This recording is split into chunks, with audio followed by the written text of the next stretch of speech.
everyone. So today I'm back with Mr. Bubu, and he is going to meet one of his first friends. I have Apollo, who I enjoy using as my intro dog because he is super food motivated, easy to call off, and really good with other dogs. He's got great skills. Sometimes he comes in a little bouncy and hot because he does have some boxer in there, but he immediately throws himself on the ground and starts rolling around and is very easy to introduce other dogs to. So the first thing I'm going to do, I prefer to do my greetings on leash just because it's easier to control the new dog, and I know if anything happens, Apollo will walk away and I can walk away with the other dog. When you are doing on leash greetings, the important thing is to remember that this leash needs to be soft and loose. If it gets tense, it will add tension to the introduction. So what I'm going to do first is just make sure that I've got some skills in place on the leash for Bubu, so that if he starts to feel pressure, he'll turn around and come back and make sure that he's comfortable on the leash. Yes, good boy. So what I'm doing is just allowing him to go ahead of me, putting a little pressure on and stepping back, and as he comes to follow me, I'm giving a reward. So all I'm doing is conditioning pressure on the leash to reward if you check in. Yes, good boy. So I'm going to walk him forward. I'm going to add a little kissy noise because it's another good verbal cue that I can use so that I have the conditioning of feeling tension on the leash means check in, the kissy noise means check in, and if I back up and you notice that I'm not right with you, it means check in.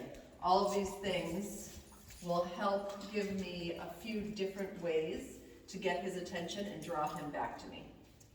Yes, good. I don't use the recall word on this because I don't want it to lose its power if he decides to ignore me. So when you're doing anything with your recall, you want to make sure that when you're training that word, you're only using it in situations where you know 100% they're going to come back to you. Or you have a way to reel them in and show them what they could have had. And while doing intros, I just don't want to add that other level of training because it is two separate things that I'm working on right now. This is a dog intro, that is recall, and when you're working on foundation skills, you want to separate the skills and train one at a time so your dog has a chance to succeed at what you are working on and not setting up to fail on working on too many things at once. Yes, good boy. Yes.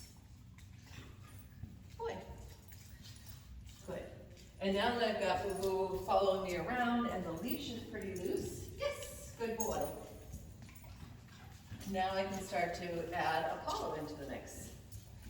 And I don't really care which side Bubu's on right now.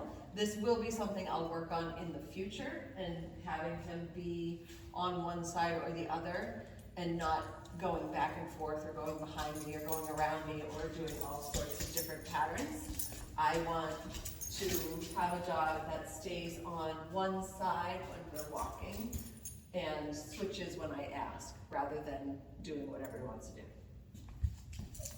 Good boy. So now I'm going to bring him down. We're going to say hi through the fence, and I'm going to do some more skill work. Yes, good. So right there, I like that. He went up, he looked at Apollo, and then he looked back at me. When you're doing an intro, this is how you want to do an on-leash intro. The leash is loose. He's walking calmly towards Apollo with nice soft body language. He is walking with me. He's a little ahead of me, but he's still keeping me in mind. And really, when he's here, his main focus is me. And that's what you want. If the dog's main focus is the other dog, and they are totally fixated on that dog, and they're hard to call away before they even meet them, they're not ready. They need to do some more work getting comfortable with just having that dog in their presence first. And that is a lot more of what we're doing right now, just walking towards, having focus, rewarding for focus, calling away, and having the leash remain loose. Yes. So now I'm going to open up the gate, let Apollo in.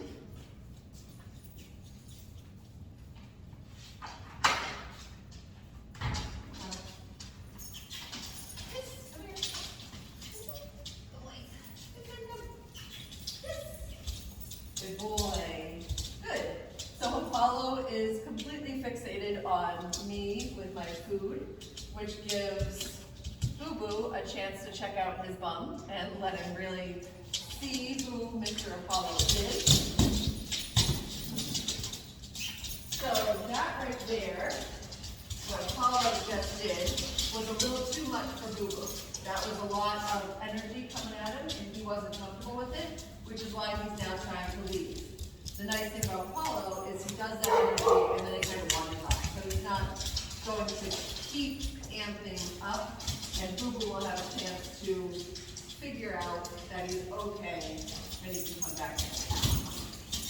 So there Bubu is saying, you're way too much for me. So I'm going to say Apollo back. Good. So I'm going to send Apollo out. And I'm going to bring the camera closer so you can see the little signals that Bubu gave when he was telling Apollo that he was uncomfortable. Okay, so now we are on dog level, so you can see a little bit better what was going on between Apollo and Bubu. And when you're working with dogs, uncertainty and nervousness, well, it's not really nervousness, it's just deciding they don't like a certain type of play can be really subtle. It doesn't necessarily have to be running and hiding or lunging and barking or doing really big behaviors. A lot of times dogs will give subtle signals first and we tend to miss them. So if we catch the subtle signals, our dogs will stay subtle. They won't go into the big barking and lunging and running and hiding and all of those sort of things. So what Mr. Bubu did last time was just lift his lip and give a little kind of noise at Apollo when Apollo came over doing his frog stomps and bouncing across the floor like a little boxer. So we're going to allow Apollo in again.